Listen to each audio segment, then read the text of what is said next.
श्रीमद् भगवद गीता अध्याय संख्या 15 श्लोक संख्या 8 से लेके और 11 तक। 8वां श्लोक पढ़ता हूँ। शरीरम यद आपनोति यत च अपि उत्क्रमाति ईश्वरः गृह्त्वी एतानि संयाति वायु गंधान इव आशयात्। अनुवाद में पढ़ता हूँ। Please mute yourself. Please mute yourself. आकाश माता जी आपका हमेशा अनम्यूट रहता। म्यूट करिए। उर्मल सेठ ही म्यूट करिए। चारू जी आप भी म्यूट करिए। JBL आप भी म्यूट करिए।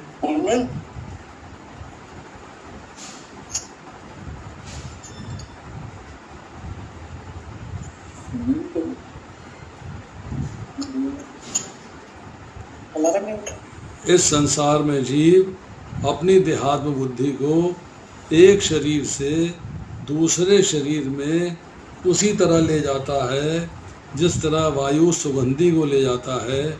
इस प्रकार वह एक शरीर धारण करता है, फिर इसे त्याग कर दूसरा शरीर धारण करता है। देह आत्मबुद्धि को एक शरीर से दूसरे शरीर में ले जाना। मन, बुद्धि, अहंकार और कर्मों के फल, ये सब जो है एक शरीर से दूसरे शरीर में आत्मा को ले जाते हैं वाहन बन के। कैसे? जैसे वायु सुगंधी को ले जाता है, इस प्रकार वह एक शरीर धारण करता है, फिर इसे त्याग कर दूसरा शरीर धारण करता है। अब इस श्लोक को समझिएगा। इसमें 3 शब्द इस्तेमाल हुए हैं, 3 वर्ड्स। दृष्टांत के रूप में एक वायु, दूसरा गंध और तीसरा आशय। आशय का अर्थ क्या है? वायु समझते हैं हम, गंध समझते हैं, आशय का अर्थ क्या है? आशय का अर्थ होता है स्थान। जैसे हम शब्द इस्तेमाल करते हैं, जल का स्थान है जलाशय, गर्भ का स्थान है गर्भाशय।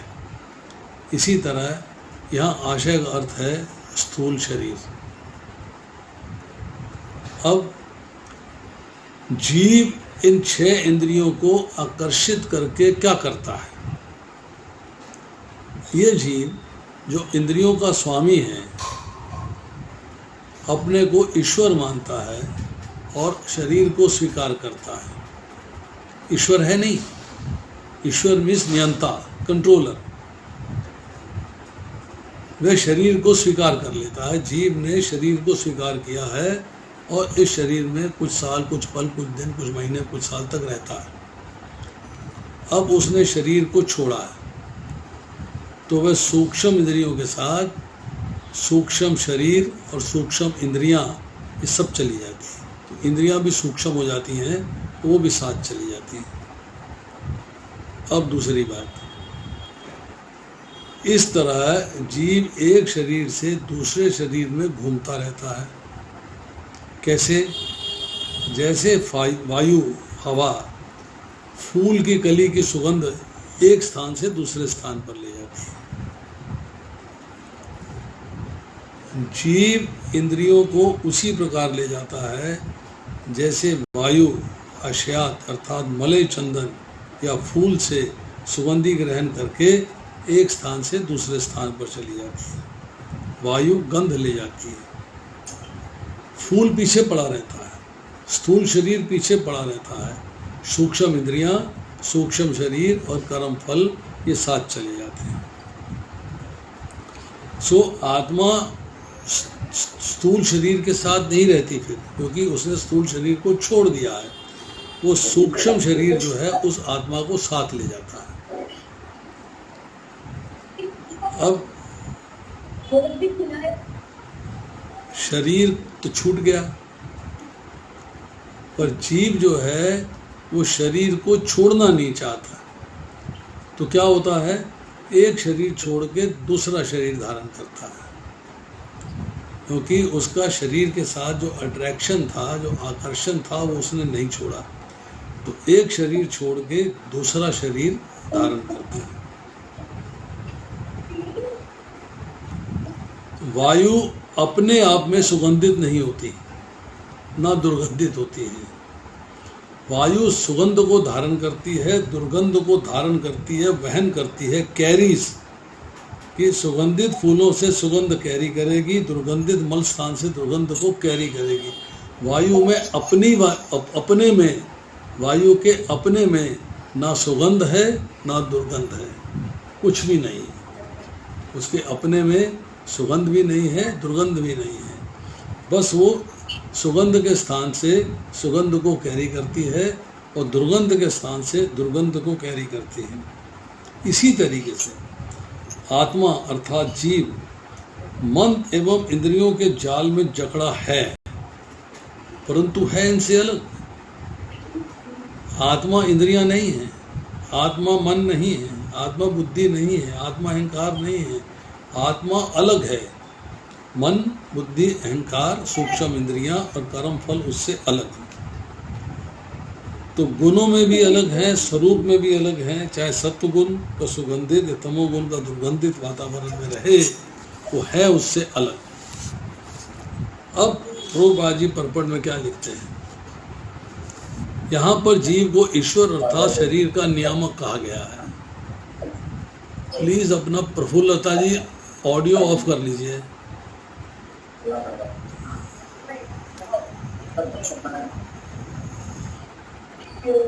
तो मुझे अमित आईफोन भी ऑन है। मानसी जी का ऑडियो ऑन है। मानसी जी ऑडियो ऑफ करिए अपना।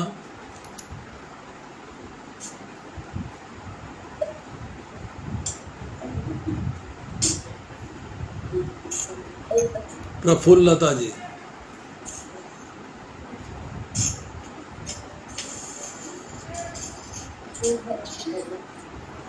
अमित also.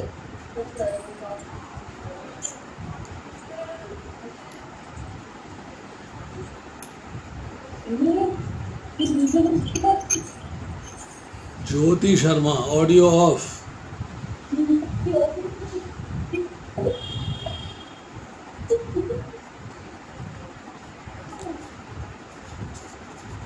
मुझे ये समझ में नहीं आता कि लोगों को ऑडियो ऑन रखने में क्या मज़ा आता है।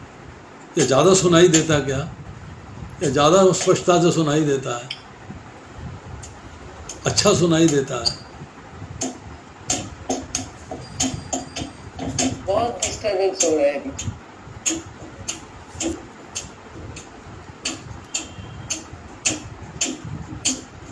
प्रफुल्लता माता जी का ऑन है। देखिए, एक तो कुछ लोगों का वीडियो ऑन नहीं है, आप कर दीजिए सबका। उनका वीडियो ऑन नहीं है। I can not speak to them properly. मैं अंधकार में ही बोल रहा हूँ, डार्कनेस में हूँ। ये मैंने रिक्वेस्ट भी किया है कि अपना अपना वीडियो ऑन रखिएगा आप।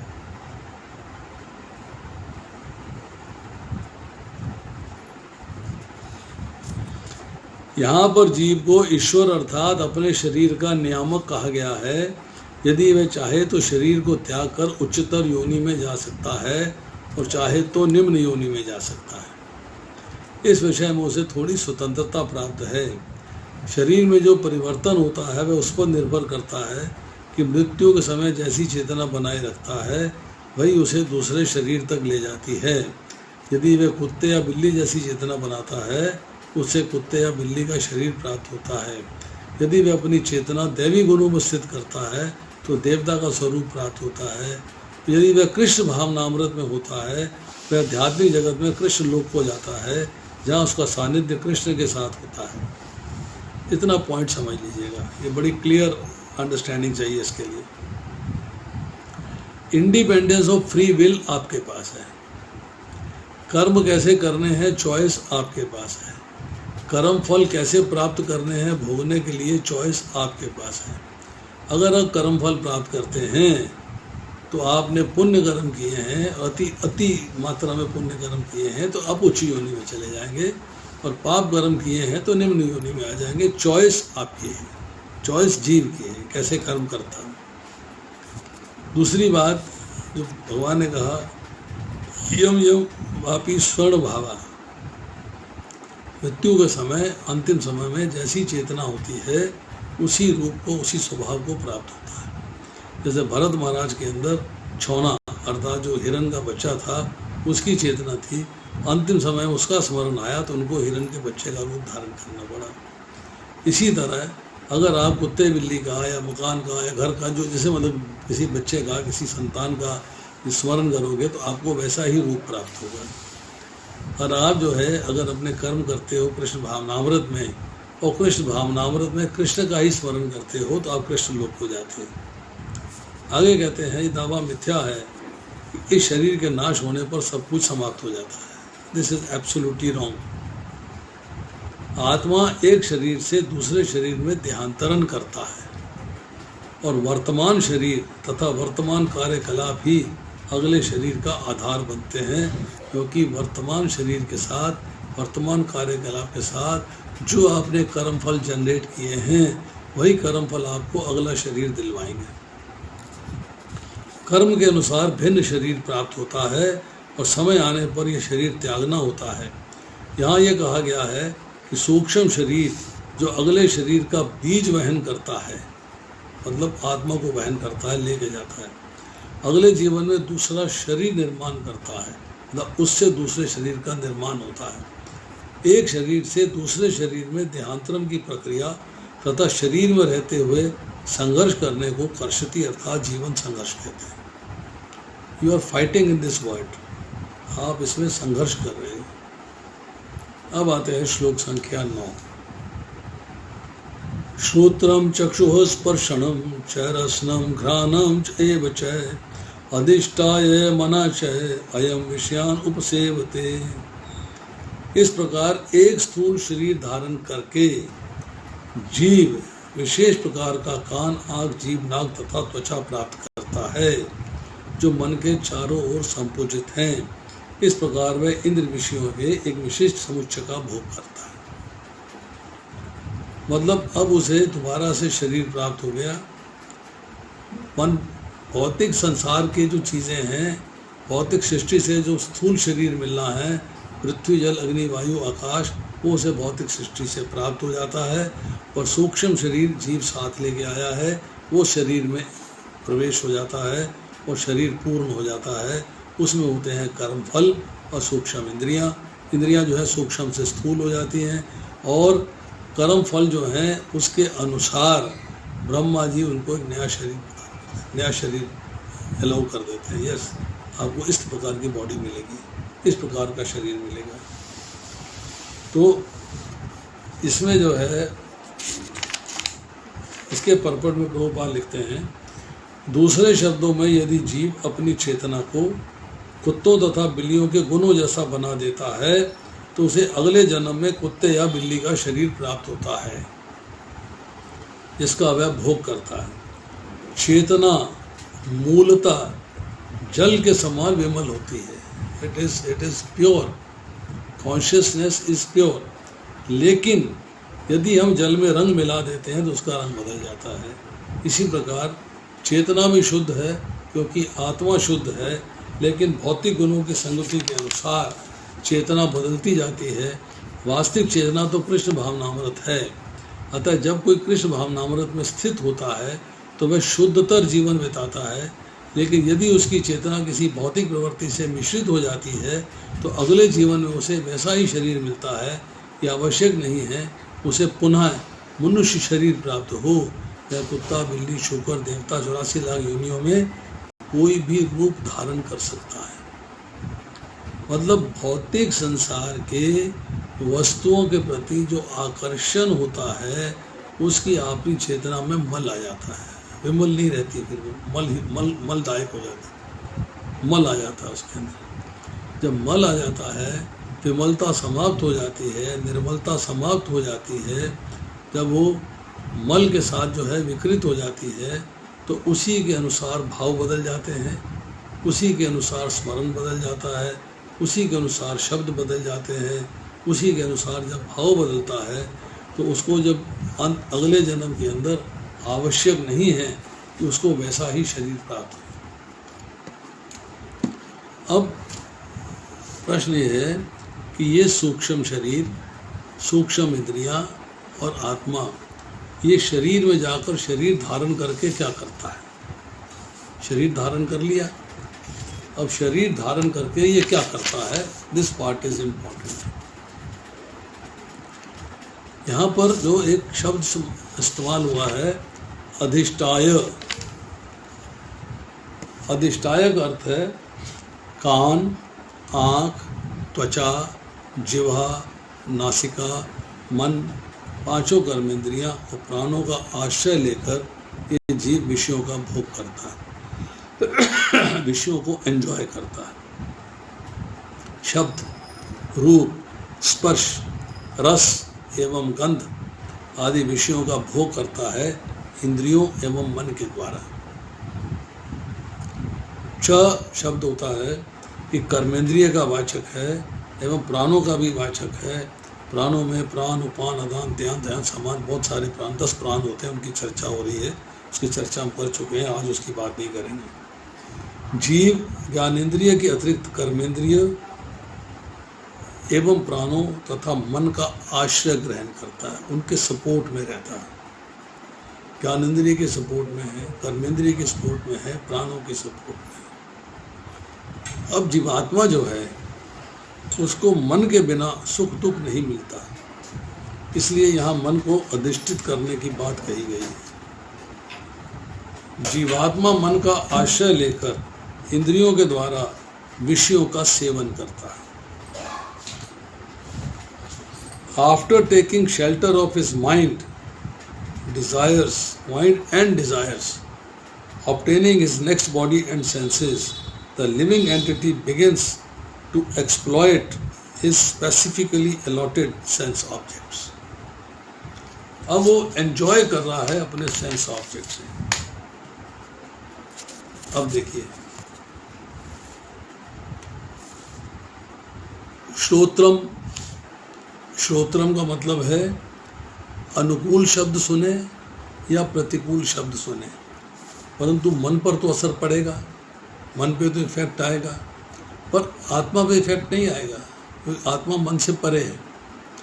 हर्ष का समाचार हो या शोक का समाचार हो, एक ही साथ सुनने पर भी मन पे कोई असर नहीं है। मन पे मतलब मन पे असर आता है, आत्मा पे कोई असर नहीं आता, स्वयं पे कोई असर नहीं आता, कोई प्रभाव नहीं होता। चक्षु अर्थात नेत्रेंद्रिय सुंदर दृश्य देखे या भयानक दृश्य देखे, मन पे प्रभाव होता है, आत्मा पे प्रभाव नहीं होता है। स्पर्शनम स्पर्शेंद्रिय कोमल, कठोर, चिपचिपे, चिड़चिड़े, ठंडे, गरम स्पर्श प्राप्त होने पर भी स्वयं पर कोई इफेक्ट नहीं आता, कोई असर नहीं आता। रसनभू अर्थात रस इंद्रिय अर्थात कड़वा, तीखा, मीठा, कसैला, खट्टा और नमकीन, ये 6 स्वाद जो भोजन के रस के हैं, इसका मन पर प्रभाव है, आत्मा पर प्रभाव नहीं। घ्राणम घ्राणेन्द्रिय नासिका में सूंघने की शक्ति, सुगंध या दुर्गंध का मन पे प्रभाव होता है, आत्मा पे प्रभाव नहीं होता। अब श्रोत्र का वाणी से, नेत्र का पैर से, त्वचा का हाथ से, रसना का उपस्थ से और घ्राण का गुदा से, ये 5 ज्ञानेंद्रियों का, 5 कर्मेंद्रियों का इस तरह से संबंध है। अब देखिए, श्रोत्र का वाणी से संबंध होता है। थोड़ा सोचिएगा कि जो व्यक्ति जन्म से बहरा है वो गूंगा भी होता है। नेत्र का पैर से कि तलवे में अगर आप तेल की मालिश करते हैं तो नेत्र में इफेक्ट आता है, आपकी आंखें इम्प्रूव करती हैं। त्वचा का हाथ से, ये शास्त्र है, त्वचा का हाथ से कि त्वचा के होने से हाथ का स्पर्श का कार्य करते हैं। त्वचा है तो हाथ स्पर्श का कार्य करता है। रसना का उपस्थ से, रसनेन्द्रिय अगर वश में है तो उपस्थ भी वश में हो जाता है। और घृणा का गुदा से, घ्राण का गुदा से नासिका गंध को ग्रहण करती है और गुदा गंध को त्यागती है। अब पंच महाभूतों के एक एक अंश से ज्ञानेंद्रियां सत्वगुण के अंश से, कर्मेंद्रियां रजोगुण के अंश से और 5 विषय तमोगुण से अंश से बने हैं। तो एक रिवीजन है इसका। पंच महाभूत में आकाश से बनता है श्रोत्र शब्द, रजोगुण का अंश है वाणी, तमोगुण का अंश है शब्द। श्रोत्र मीन्स कान। वायु, वायु जो पंच महाभूत है उससे सत्वगुण का अंश है त्वचा, रजोगुण का अंश है हाथ और तमोगुण का अंश है स्पर्श। अग्नि, उससे सत्वगुण का अंश है नेत्र, रजोगुण का अंश है पैर और तमोगुण का अंश है रूप। जल, उसमें सतोगुण का अंश है रसना, रजोगुण का अंश है उपस्थ और तमोगुण का अंश है रस। और पृथ्वी, घ्राण, सतोगुण से घ्राण, रजोगुण से गुदा और तमोगुण से गंध। ये सारी चीज़ें जो हैं जीव को उपलब्ध होती हैं जब एक शरीर से दूसरे शरीर में प्रवेश करके वहाँ पर सब चीज़ें प्राप्त करके मन बुद्धि अहंकार कर्मेंद्रियाँ ज्ञानेंद्रियाँ सब प्राप्त करके वो शरीर भोगता है। अब देखिए 10वें श्लोक में क्या कहते हैं। उत्तरकामंतम स्थितम व अपि भुजानम वामागुण अवंतितम विमूढ़ा न अनुपश्यन्ति पश्यन्ति ज्ञान चक्षुषा।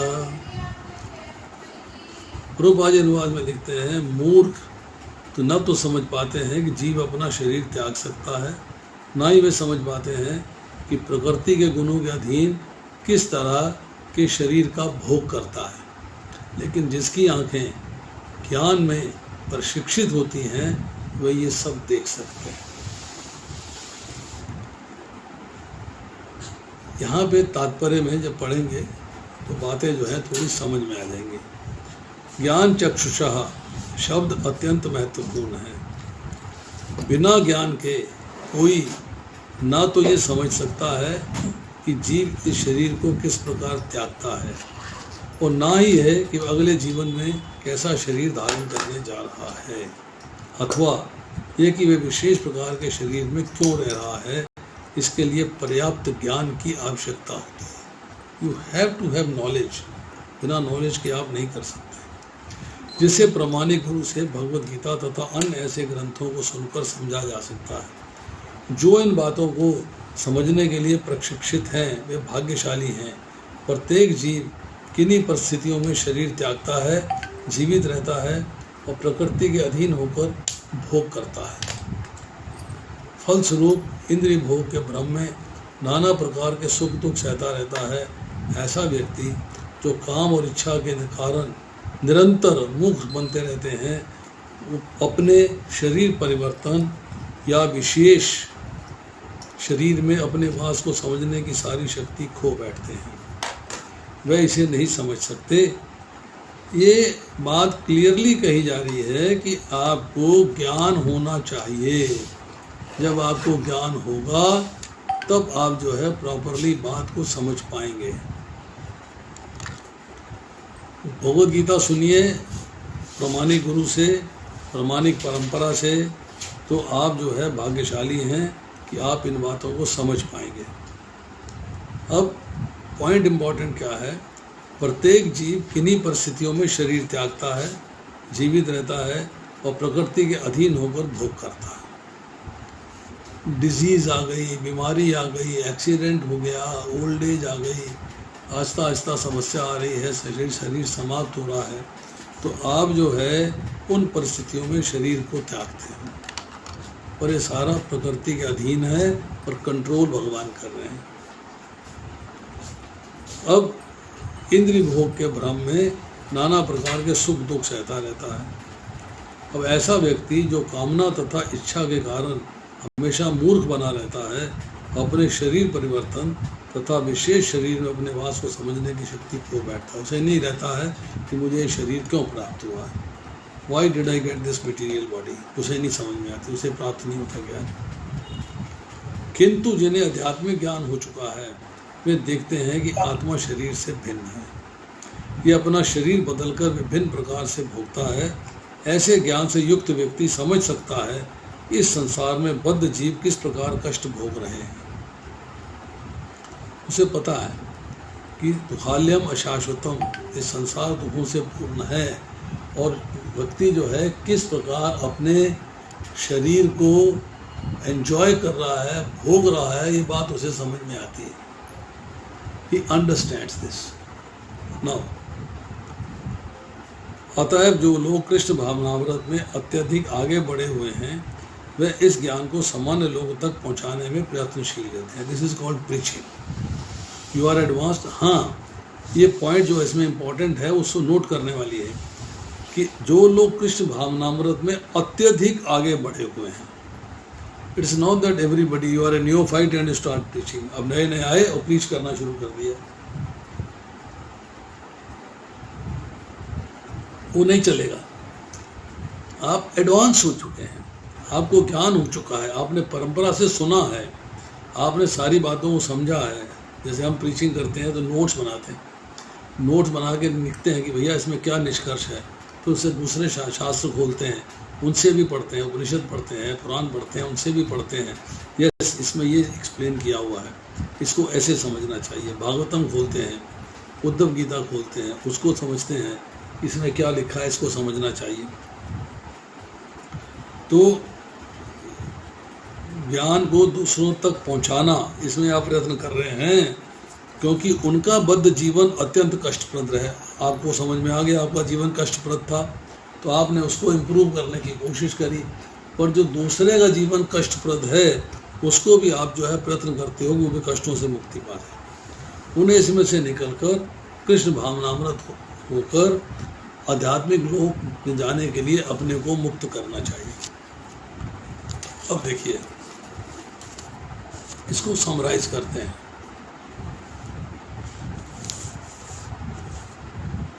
सातवें, आठवें और 9वें श्लोक के अंदर जीवात्मा के स्वरूप का वर्णन है, और जो 10वां श्लोक है इसमें जीवात्मा के स्वरूप को कौन जानता है और कौन नहीं जानता है इसका वर्णन किया गया है.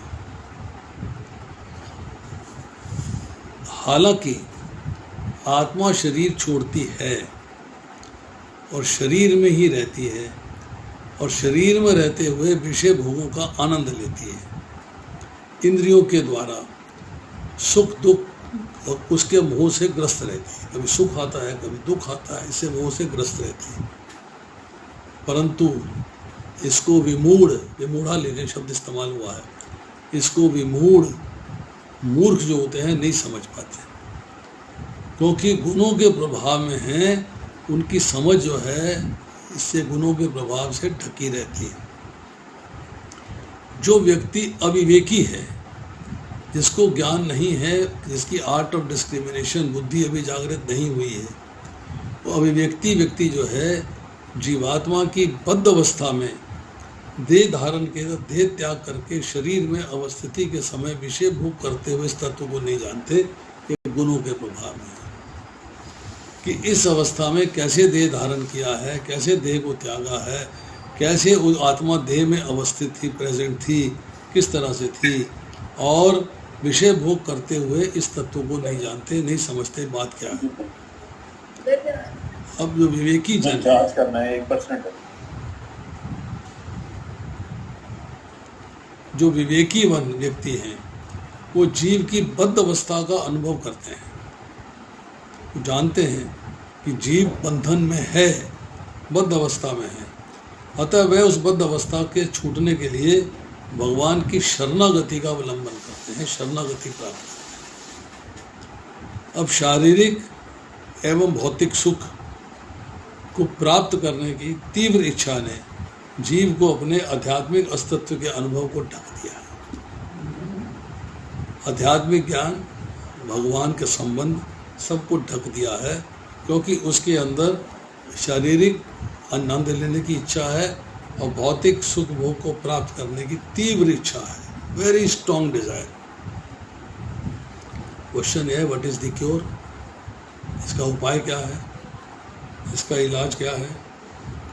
तो उसका आंसर दिया जा रहा है ज्ञान चक्षुषः. तो प्रभुपाद ने परपट में पहला शब्द इस्तेमाल किया कि whose eyes are trained in knowledge, कि जिसकी बुद्धि, जिसकी आंखें ज्ञान में ट्रेंड है. कैसे? सुनने से, शास्त्र लर्न करने से. He can see, and this is possible only with art of discrimination. कि डिस्क्रिमिनेशन के बिना नहीं होता।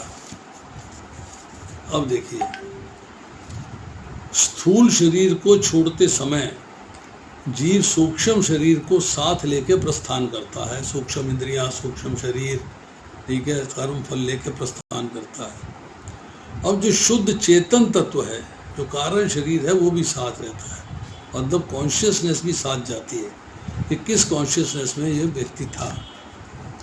अब एग्जाम्पल देते हैं, जैसे समझाने के लिए बात है। कैमरे के ऊपर आपका प्रतिबिंब पड़ा और आपका चित्र अंकित हो गया। उसी तरह मृत्यु के समय जिस भाव का चिंतन होता है, वैसे ही आकार का सूक्ष्म शरीर बन जाता है। शरीर के अनुसार कम या अधिक समय लग सकता है, बट उसी हिसाब से आपका शरीर बन जाता है। अब विषयों को भोगते समय जीव अपने को समझदार एवं सावधान मानता है। अरे आई एम एंजॉइंग, क्या मज़ा आ रहा है, क्या बातें हो रही हैं। वह उन विषयों के बारे में जानता है, ये घर है, ये बंगला है, ये फार्म हाउस है, मेरी ये है, मेरा वो है, मेरा ये है, मेरा वो है। But even then he is मूर्ख, अज्ञानी। क्यों? वह किसी काम की नहीं, प्रत्युत मरने पर नरकों व नीच योनियों में ले जाने वाली है। ये एंजॉयमेंट, ये कामना सुख, ये किसी काम का नहीं है। ये आपको नरकों में या नीच योनियों में ले जाएगा। अब गुणों से संबंध है आपका, जीव का गुणों से संबंध बन गया है, और गुणों से संबंध मानते रहने के कारण ही जीवात्मा में उत्क्रमण शक्ति, उत्क्रमण मीन्स शरीर त्यागते समय, शरीर त्यागते समय एवं भोग मतलब भुंजान, भुंजान का मतलब है भोग, ये 3 क्रियाएं प्रतीत होती हैं। आत्मा को गुणों से संबंध है ही नहीं, भूले से संबंध अपना मान रखा है, जिसके कारण बारंबार उसे उच्च तथा नीच योनियों में जाना पड़ता है। अब देखिए, जैसे भिन्न भिन्न कार्य करते समय हम वही करते रहते हैं, ऐसे ही गुणों से युक्त होकर शरीर को छोड़ते समय अन्य शरीर तो प्राप्त होते हैं, और भोग भोगते समय भी स्वयं आत्मा वही रहता है, वैसे ही एंजॉय करता है। अब जो मूढ़ लोग हैं, मूर्ख लोग हैं, वह भोग एवं संग्रह में इतना आसक्त रहते हैं कि शरीर आदि पदार्थ नित्य नहीं है, ये बात सोचते ही नहीं। ये शरीर जो है, ये दुखाल्यम अशाश्वतम में रह रहा है, और ये शरीर ने यहीं रह जाना है, साथ नहीं जाना है। अब भोग होने का परिणाम क्या होगा, ये सोचते ही नहीं। मोहग्रस्त मनुष्य तामस है, मोह तमोगुण का कार्य है। सो वह आत्मा एवं शरीर के भेद को नहीं जानते, तो आत्मा और शरीर को एक मानते हैं। पर ज्ञान रूपी चक्षुओं के द्वारा ज्ञानी पुरुष देख सकता है कि जन्म मृत्यु आदि क्रियाएं और या विकार परिवर्तनशील शरीर में हैं, आत्मा में नहीं। स्वरूप आत्मा इन सब विकारों से सर्वथा निर्लिप्त रहता है। विमूढ़ मनुष्य आत्मा को गुणों से युक्त देखते हैं, और ज्ञानी आत्मा को गुणों से रहित देखते हैं। ये दोनों में भेद है। अब आती है श्लोक संख्या 11।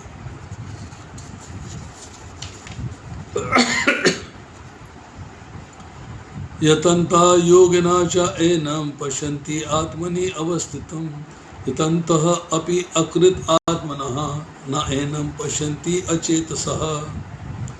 आत्म साक्षात्कार को प्राप्त प्रयत्नशील योगी जन ये स्पष्ट रूप से देख सकते हैं, लेकिन जिनके मन विकसित नहीं हैं और जो आत्म साक्षात्कार को प्राप्त नहीं हैं, वे प्रयत्न करके भी ये नहीं देख सकते।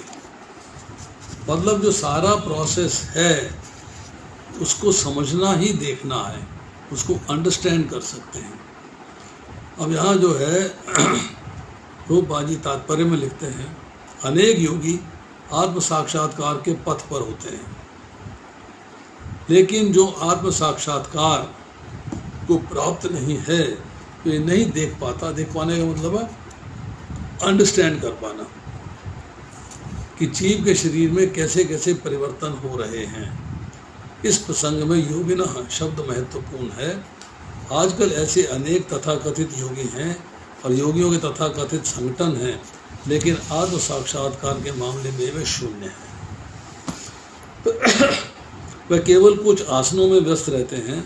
यदि उनका शरीर सुगठित और स्वस्थ हो गया तो वे संतुष्ट हो जाते हैं। वो हठ योग करते हैं और योग करते हैं अपनी सेहत बनाने के लिए। उन्हें ऐसे इसके अतिरिक्त कोई जानकारी नहीं रहती। वे यदंतो अप्यकृतात्मनः कहलाते हैं। यद्यपि वे तथाकथित योग पद्धति का प्रयास करते हैं, लेकिन वे स्वरूप सिद्ध नहीं हो पाते। ऐसे व्यक्ति आत्मा के देहांतरण को नहीं समझ सकते कि कैसे एक शरीर दूसरे आत्मा एक शरीर को छोड़ के दूसरे शरीर में जाती है। इसको नहीं समझ सकते। केवल वे ही ऐसा करते हैं जो सचमुच योग पद्धति में रमते हैं, जिन्हें आत्मा, जगत तथा परमेश्वर की अनुभूति हो चुकी है, जिन्हें ज्ञान प्राप्त हो चुका है। भौतिक प्रकृति क्या है, भगवान क्या है और आत्मा क्या है। जब ये ज्ञान प्राप्त हो जाता है, वही अंडरस्टैंड कर सकते हैं, दूसरा व्यक्ति अंडरस्टैंड नहीं कर सकता। दूसरे शब्दों में जो भक्ति योगी हैं वे ही समझ सकते हैं कि किस प्रकार से सब कुछ घटित होता है। तो केवल भक्ति योगी समझ सकता है कि किस प्रकार से चीज़ें बन रही हैं, किस प्रकार से चीज़ें हो रही हैं। अब जो 10वां श्लोक था पीछे वाला, उसमें जो वर्णित तत्व है कि जो पुरुष यत्न करने पर जानते हैं कि उनमें क्या विशेषता है, यत्न करने पर वही जानते हैं कि आज में क्या कमी है, उसको 15 वाला 11 में बता रहे हैं। ये 11वें श्लोक में ये बात डिस्कस हो रही है। यत्न करते हुए योगी जन शरीर में स्थित जीवात्मा को देख लेते हैं, परंतु मतलब उसके बारे में जान लेते हैं, अंडरस्टैंड कर लेने का मतलब है अंडरस्टैंड कर लेते हैं। परंतु अज्ञानी जन तो यत्न करने पर भी इसको नहीं जानते।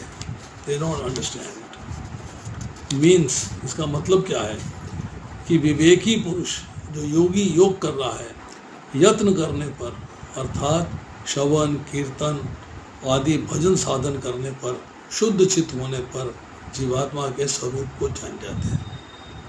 किंतु साधन रहित, जिसने भजन नहीं किया, कीर्तन नहीं किया, अशुद्ध चित्त वाले अविवेकी उसे नहीं जान सकते। सो आत्मा का स्वरूप समझने के लिए आपको श्रवणम कीर्तनम विष्णु स्मरणम पाद सेवनम अर्चनम वंदनम दास्यम साख्य आत्म निवेदनम, इन विधियों का पालन करना चाहिए। अब आती है बात देखना और न देखना। आत्मा को देखना कठिन है, देखने का उपाय एक ही है, मतलब अंडरस्टैंड करने का, जानने का, समझने का उपाय एक ही है। दैट इज भजन और कीर्तन के द्वारा शुद्ध चित्त करना, अपने हृदय को शुद्ध बनाना।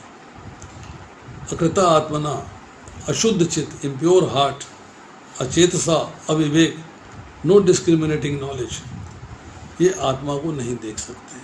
जिनके पास इम्प्योर हार्ट है और डिस्क्रिमिनेटिंग नॉलेज नहीं है, वो आत्मा को नहीं देख सकते।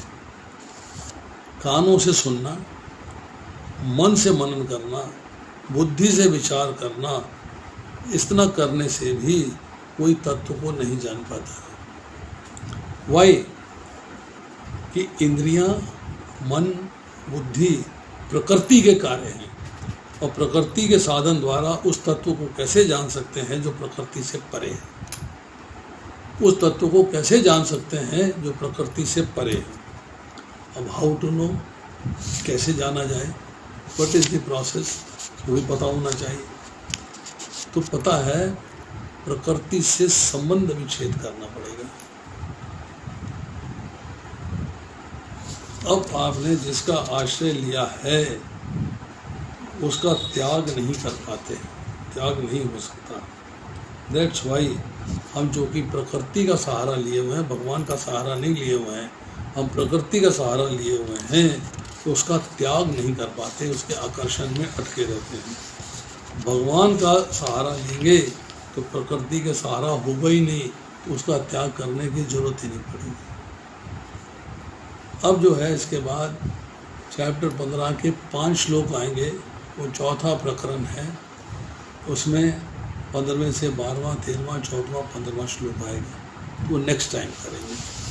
आज इतना ही, शेष फिर किसी का कोई प्रश्न है तो पूछ सकता है। मैंने रिक्वेस्ट करी थी अपना वीडियो ऑन करने के लिए, पर बहुत सबने वीडियो ऑन नहीं किया है।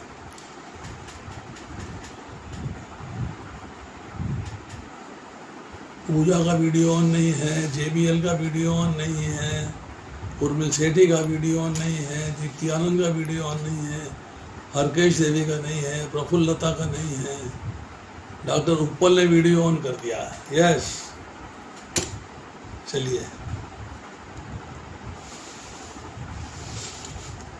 रितु माता जी, सचिन शर्मा, यादवेंद्र यादव, सदाजीत चरण प्रभु, रस्तोगी प्रभु, कृष्णा सैनी, रितु सक्सेना, सुमन, सुधामुखी।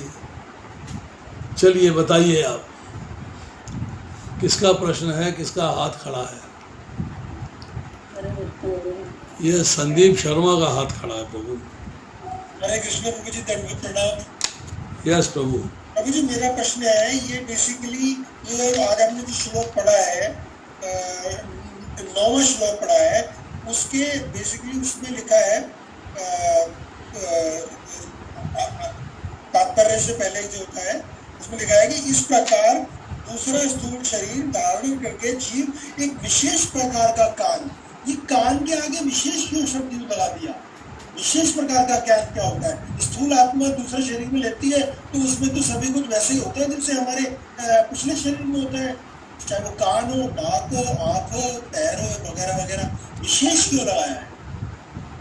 नहीं, आपका प्रश्न ये है कि अनुवाद के अंदर लास्ट लाइन जो है, फर्स्ट लाइन, लास्ट लाइन है ना, फर्स्ट लाइन, फर्स्ट पहली लाइन है, फर्स्ट लाइन।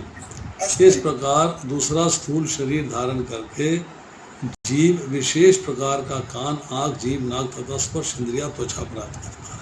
हाँ। तो इसमें जो है विशेष क्यों लिखा गया है? आप इंग्लिश का बुक पढ़िए जरा, है आपके पास? नहीं, इस इंग्लिश की में इस समय नहीं है। इंग्लिश की साथ रखा करिए। किसी के पास इंग्लिश की भगवत गीता है?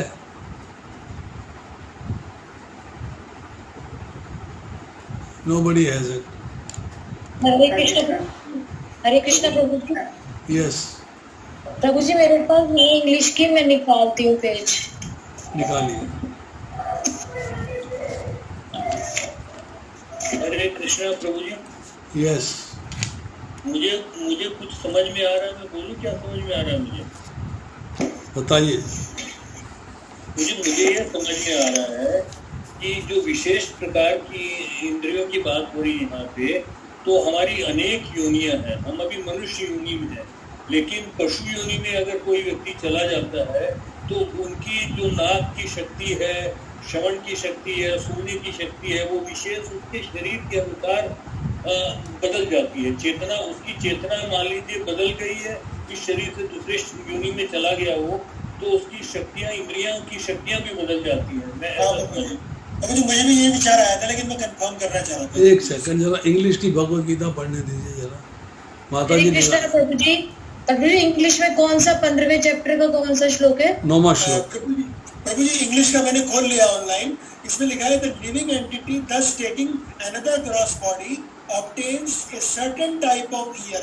तो वो विशेष का अर्थ इन्होंने certain type में बोल दिया, certain type of ear tongue समझी sense। बात? समझ में आ गई? Certain type of, certain type है। आपने जो है कैमिलियन की आंखें देखिए कहाँ हैं और हमारी कहाँ हैं। आप सांप की आंखें देखिए कहाँ हैं, हमारी आंखें कहाँ हैं। सांप के पास आंखें होती नहीं होती, क्या होता क्या नहीं होता, नोट करिए। तो जीव के बाद जिस तरह की उसकी योनि प्राप्त होगी, उसी तरह का उसको आँख, कान, नाक, त्वचा सब कुछ मिलेगा। इसलिए मैं हमेशा कहता हूँ कि always keep English Bhagavad Gita along with you. ये ट्रांसलेटर का खेल है, यहाँ मिस्टेक जो है ट्रांसलेटर करता है। प्रभु जी, एक प्रश्न और है छोटा सा। हाँ, इसका तो आपने दे दिया, आप उत्तर दे दिया। अगला मेरा क्वेश्चन ये है कि हम हमेशा से सुनते आए हैं कि मृत्यु के समय पे आपकी जो इच्छा होगी फोटोग्राफ वैसे खिंचाता है और अगला जन्म वैसे ही मिलेगा। लेकिन हम ये भी जानते हैं कि कोई क्रिकेटर है या कोई डॉक्टर है, अगर वो अपनी लाइफ में 1000 ऑपरेशन करता है, या क्रिकेटर है हजारों मैच खेलता है, तो उसका परिणाम उसके आखिरी मैच के परिणाम के 100 भी क्यों दिया जा रहा है? या कोई डॉक्टर है तो उसका लास्ट ऑपरेशन सक्सेसफुल तो है good doctor, bad doctor unsuccessful तो बैड डॉक्टर। तो मैं लास्ट में क्या सोच रहा हूँ, इसका डिपेंडेंस ना होने की वजह प्रभु जी आपका सुनिए ये आपका प्रश्न है कि आपका उत्तर है? बहुत लंबा बोल रहे। प्रश्न means 1 or 2 lines. Question is not so long. Sorry आप 1 या 2 लाइन में प्रश्न करिए, बस ये 2 लाइनें हैं मेरे प्रश्न की। तो 2 लाइनें आप तो उसने 20 लाइनें बोल दी, समझ में नहीं आ रही क्या क्या उसमें प्रश्न और क्या उसमें उत्तर है। मुझे दोबारा बोलता हूँ, 2 लाइनें ये है कि हमारा अगला जन्म हमारे केवल लास्ट के भाव पे ही क्यों निर्भर रहता है, पूरे जीवन का एवरेज क्यों नहीं निकालते भगवान, जबकि उनके पास पल पल का हिसाब होता है। देखिए भगवान भगवत गीता में कहते हैं यम यम यापी स्वर्ण भावा। आपका अंतिम समय में जो भाव होगा उस भाव को आप मृत्यु के बाद प्राप्त करोगे, ये बात है। परंतु आपने जो है मान लीजिए भाव के अंदर जो है आपने देखा कि मनुष्य है कोई मेरे आसपास और मनुष्य का स्मरण हो रहा है, तो आपको अगला जीवन जो है मनुष्य का मिलेगा और मन बुद्धि अहंकार उसी हिसाब से उसमें सेट हो जाएंगे। पशु को याद करेंगे तो पशु का शरीर मिलेगा। इसको आपको जाके 8वें अध्याय के साथ कोरिलेट करना पड़ेगा। चलिए, राजकुमारी जी का प्रश्न है। हरे कृष्ण प्रभु जी, मेरा प्रणाम। यस प्रभु जी, इसी से आगे की लाइन जो है ना, जो मन के चारों ओर संकुचित है, और इसकी आगे की लाइन, ये दोनों लाइन समझा दीजिए। नहीं, कौन से श्लोक में कौन सी चर्चा कर रही हैं आप? ये श्लोक जो 9th श्लोक था, आप बोल रहे थे जो। हाँ जी। इसकी आगे की लाइन है ना, जो मन के चारों ओर संकुचित है, इस प्रकार वह इंद्रिय विषयों के एक विशिष्ट समुच्चय का भोग करता है। ये इंग्लिश की भगवत गीता में जरा आप पूरा अनुवाद पढ़ के सुनाइए, किसके पास है? पढ़िए। प्रभु जी, मैं सुनाता हूँ। इंग्लिश की भगवत गीता में अनुवाद होता है, the living entity thus taking another gross body obtains a certain type of ear, eye, tongue, nose and sense of touch, which are grouped about the mind. He thus enjoys a particular set of sense objects. इसका अर्थ क्या हुआ कि जब आपको एक certain type of कान नाक आँख जीभ स्पर्श इंद्रियां प्राप्त कर ली है, तो मन के साथ उसका कंटैक्ट होता है, मन उस पर कंट्रोल करता है, मन के अनुसार चलती है। संपूजित मतलब मन के अनुसार चलती है, और इस प्रकार इंद्रिय विषयों के विशिष्ट समुच्चय का भोग करता है। Enjoy this material world with that mind, intelligence, ego and इंद्रियां जो कर्म की भी हैं और ज्ञान की भी हैं। भावना माता जी। हरे कृष्णा प्रभु जी, धन्यवाद, प्रणाम। यस माता जी, बोलिए। प्रभु जी, मेरा क्वेश्चन वो कल मॉर्निंग की जो क्लास थी उससे रिलेटेड है, छोटा सा, कि आपने जैसे कहा था कि सूतक के टाइम जब डेथ होती है, सूतक के टाइम स्क्रिप्चर्स भी नहीं पढ़ते, तो प्रभु जी उसमें ही भागवत गीता भी इन्वॉल्व है, वो भी नहीं कर सकते उस टाइम? आपको टेक्निकली नहीं पढ़ना चाहिए। अच्छा, नहीं पढ़ना चाहिए, स्क्रिप्चर्स नहीं पढ़ने चाहिए, क्योंकि शास्त्र यही कहता है कि स्क्रिप्चर्स नहीं पढ़ने चाहिए। बट अगर आपको जो है याद है तो आप स्मरण करिए,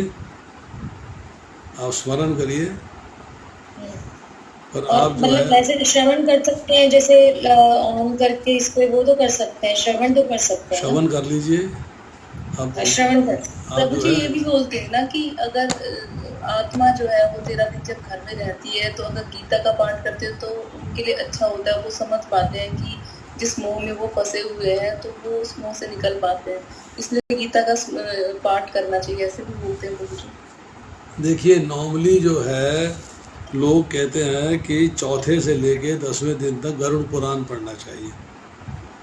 गरुड़ पुराण से आपको जो है ज्ञान की प्राप्ति होती है और कोई पर्पज़ नहीं है कि मृत आत्मा जो है उसकी मूवमेंट क्या होती है ये पता लगता है, उसको आपको ज्ञान की प्राप्ति होती है ये पता लगता है। बट जो वैष्णव आचार्य हैं वो कहते हैं कि आप रिचुअल्स में ना जाके उन 7 दिनों के अंदर भगवत गीता का पाठ कर लें, वो भी तो आपको पूर्ण ज्ञान दे रही है। जीवात्मा के बारे में, भौतिक प्रकृति के बारे में, भगवान के बारे में पूर्ण ज्ञान दे रही है। अगर आपको जीव का पता लग गया, उसे कोड़े पड़ रहे हैं नहीं पड़ रहे हैं, उससे क्या फ़र्क पड़ता है आपको ज्ञान होना चाहिए कि आपको कैसे इम्प्रूव करना है, उसका ज्ञान भगवत गीता देती है। इसलिए मैं ये रिकमेंड करता हूँ कि चौथे दिन से लेके 10वें दिन तक आपको किसी अच्छे भगवत गीता के ज्ञाता को बुला के उससे कथा करानी चाहिए, 700 के 700 श्लोक करने चाहिए और उन पे चर्चा होनी चाहिए। अब नॉर्मल सेशन जो है 1 घंटे का करते हैं, ये सेशन 2-2.5 घंटे का होना चाहिए। मैंने किया है, मैंने 2-3 जगह किया है। सेशन जो है दोपहर में स्टार्ट होता है, 2.5-3 घंटे के बाद ख़त्म होता है और हमने 700 के 700 श्लोक 10 दिन के अंदर किए हैं। 8 दिन 10 दिन जितने भी होते हैं हमने ऑल 700 श्लोकास पढ़े हैं और जो इम्पोर्टेंट श्लोक हैं वो हमने डिस्कस किए हैं, उनको समझाए हैं। एंड एवरीबडी वाज कन्विंस्ड कि यस बहुत बढ़िया भगवत गीता में बताया, अच्छा लगा। हरे कृष्णा प्रभु जी, मेरा इस चैप्टर से रिलेटेड तो क्वेश्चन नहीं है, पर मैं ये समझना चाहती हूँ कि जैसे कुछ लोग बोलते हैं प्रभु जी कि गायत्री मंत्र करना चाहिए, और जैसे हम स्कूल में आते हैं तो हमें गायत्री मंत्र के लिए बोला जाता है कि उसके लिए प्योरिटी चाहिए जो अभी मतलब हमारी सटल बॉडी में नहीं है। तो इसमें कौन क्या ठीक है प्रभु जी, क्या नहीं है, तो इसमें क्या चर्चा होना चाहिए? देखिए ऐसा है कि आज की तारीख में हम किसी की डेथ में भी जाते हैं। मैं तो मतलब मेरी उम्र हो गई है, बहुत डेथ्स में गया हूँ, बहुतों की डेथ मैंने जो शोक सभा होती है अटेंड करी है, तो वहाँ पर जो है पंडित जी एक ही गाना गाते हैं, आइए सब लोग मिलके प्रार्थना करें कि भगवान इस आत्मा को अपने चरणों में स्थान दे। ठीक है भाई, अब हम सब लोग मिलकर 3 बार गायत्री मंत्र का उच्चारण करेंगे। अब वो गायत्री मंत्र का उच्चारण every Tom Dick and Harry कर रहा है, पर शास्त्र ये कहता है कि गायत्री मंत्र को समझने का, बोलने का, उच्चारण करने का जो अधिकार है वो उनको है जो ब्राह्मण हैं, मतलब जिन्होंने भगवान का ज्ञान प्राप्त किया हुआ है, वो गायत्री मंत्र का उच्चारण कर सकते हैं।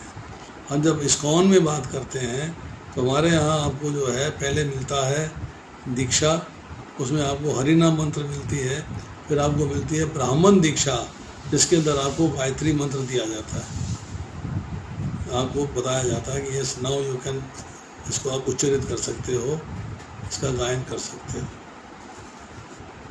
बाकी आजकल इच्छा अनुरूप सब लोग करते हैं, सवेरे उठ के गायत्री मंत्र कर रहे हैं, बड़े खुश हैं उससे। मंत्र का प्रभाव पूरे ब्रह्मांड में सबसे अच्छा है, ऐसा बोलते हैं कि मंत्र है, आपको पूरे ब्रह्मांड से कनेक्ट करता है, आपको करना चाहिए, तो ऐसे बोलते हैं। देखिए मंत्र बुरा तो है नहीं, इसमें तो कोई 2 राय है नहीं, पर सवाल ये है कि क्या आपको गायत्री मंत्र बोलने का अधिकार है कि नहीं है। This point is to be considered. आप अधिकार है तो आप बोलिए, नहीं। और गायत्री मंत्र जो है ब्राह्मण से तात्पर्य है, ब्राह्मण फैमिली से थोड़ी ना, ब्राह्मण से तात्पर्य तो वर्ग से ही होगा ना। क्या कह रहे हैं, दोबारा बोलिए। तो मुझे ब्राह्मण से तात्पर्य है तो फैमिली में, ब्राह्मण के फैमिली में होने से नहीं होगा ना, उसका तात्पर्य तो ब्राह्मण, जैसे आप बोल रहे दीक्षित ब्राह्मण ही ले सकते हैं, तो उनसे तात्पर्य होगा ना उनका। ये तो बात सही कह रही हैं आप। देखिए गायत्री मंत्र है क्या, भागवतम का बिगिनिंग गायत्री मंत्र से होती है। गायत्री मंत्र जो है भगवान की वेणु ध्वनि से सबसे पहले शब्द उच्चारित हुआ है ओम। ओम की व्याख्या हुई है गायत्री मंत्र में, और गायत्री मंत्र की व्याख्या करी है गीता और भागवतम में। इनमें गायत्री मंत्र की ही व्याख्या है। इसलिए हम उस पर जो है, जब गायत्री मंत्र का उच्चारण करते हैं तो हम देखते हैं कि हम उसके योग्य भी हैं कि नहीं हैं। मतलब हम गीता भागवतम पढ़ने के भी योग्य हैं कि नहीं हैं। तो इसलिए गायत्री मंत्र का उच्चारण के लिए कहा गया है भाई आपको एक भगवान का पूर्ण ज्ञान होना चाहिए, उसके बाद ही आप गायत्री मंत्र का उच्चारण करिए। तो जब ब्राह्मण दीक्षा होती है तो उसमें जो है आपसे एक्सपेक्ट किया जाता है कि आपने भगवान का पूर्ण ज्ञान प्राप्त कर लिया। इसीलिए आजकल रूल बना दिया कि आप जो है जब तक भक्ति शास्त्री नहीं करोगे आपको ब्रह्म दीक्षा नहीं मिलेगी। कम से कम ज्ञान तो प्राप्त करो, ज्ञान प्राप्त करने के बाद ही आपको ब्राह्मण दीक्षा दी जाएगी। एलिजिबिलिटी आपकी होती है उससे।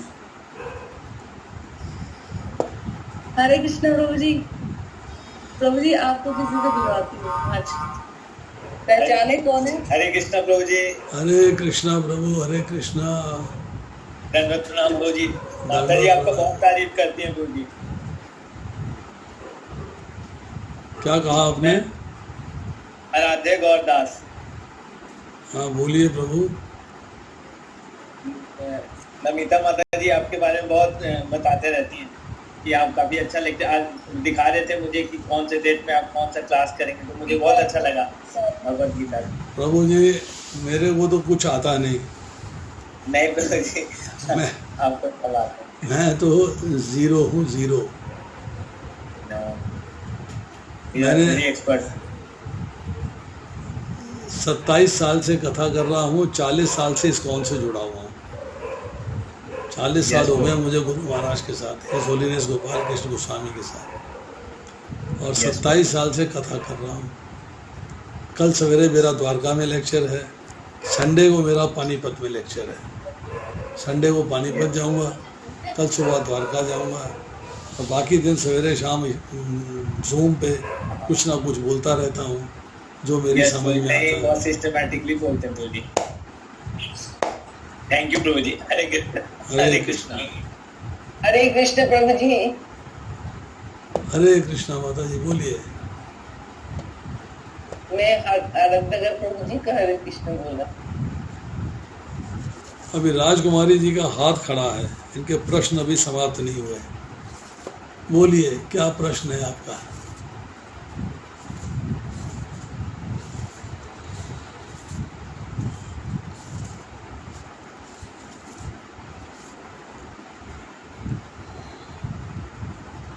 प्रभु जी मैंने पूछ लिया।